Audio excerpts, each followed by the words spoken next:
Hello friends, welcome to back my channel cook with Shivani. आपण बहुत बहुत स्वागत करछि। तो भोजी रे जेमिति बिना प्याज रसुण रे आंब खटा मिले सेपरी आज आम बनैबा टेस्टी टेस्टी आंब खटा। तो चलतु आज आम बनैबा आंब खटा को।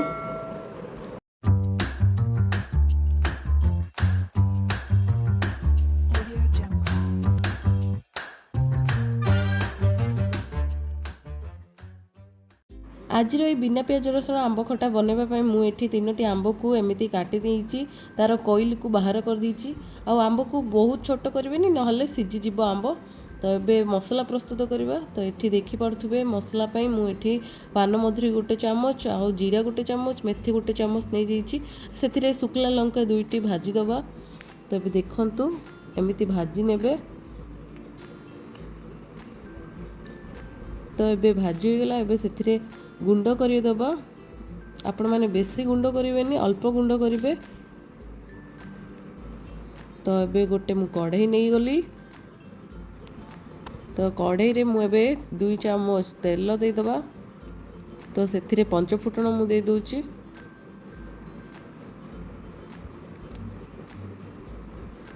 पंचफुटण फुटी आसला परे से आमे देदबा शुखला लंका दुईटी, भृषंग पत्र देदबा। भृषंग पत्र देले बहुत स्मेल आसे आंब खटार। तो से आमे देदबा हिंगु टिके।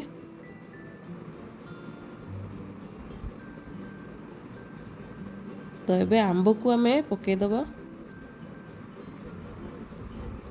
आंबर एबे आमे हलदी गुंड गोटे चामच देदबा।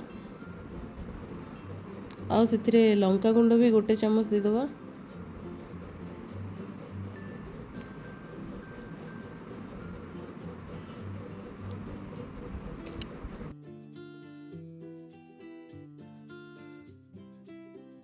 एबे आमे से लुण को देदबा। आपण माने टेस्ट अनुसार आपण लुण को देबे। तो एबे लुण दे सारा परे आमे 2 मिनिट पे ताकू घोड़े दबा। एमिति 2 मिनिट को थरे काढुथिबे आ घुडौथिबे। तो एबे काढ़ी की आमे आउ थरे पुणी थरे टिके घांटी नबा।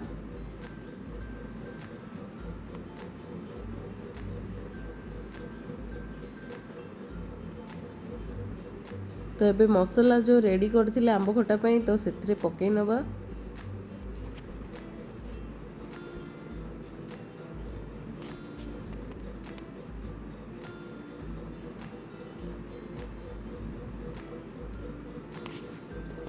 एबे आमे सेथिरे गुड़ को दे दबा। आपण माने चाहिए चीनी नहीं पारे बट गुड़ बहुत टेस्ट लगे आंब खटारे। तो सेथिरे एबे आमे देखि पड़थबे गुड़ को मेल्ट होला पर्यंत आमे टिके घांटी नबा ताकू। यही आंब खटा को आपण माने भात कि रुटी सहित आपण माने खाई परिबे। बहुत बढ़िया लगे, टेस्टी लगे। आउ सेथिरे किछि लंका गुंड मु गोटे चामच देदेली जहाँफल टिके राग टिके खटा टिके मिठा एमती चटपटा लागिबा पई।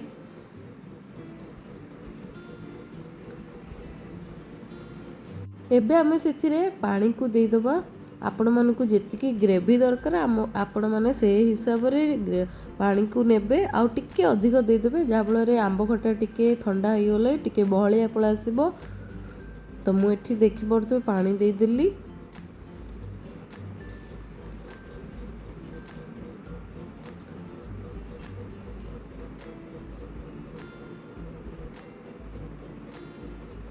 तो एबे मु सेथिरे टिके कॉर्नफ्लोर यूज करिवि। देख पड़थबे गोटे चामच मु कॉर्नफ्लोर नहीं जाइछि। कॉर्नफ्लोर देले ना टिके बहलिया आसीबो। तो सेथिबे मु एबे कॉर्नफ्लोर यूज करछि।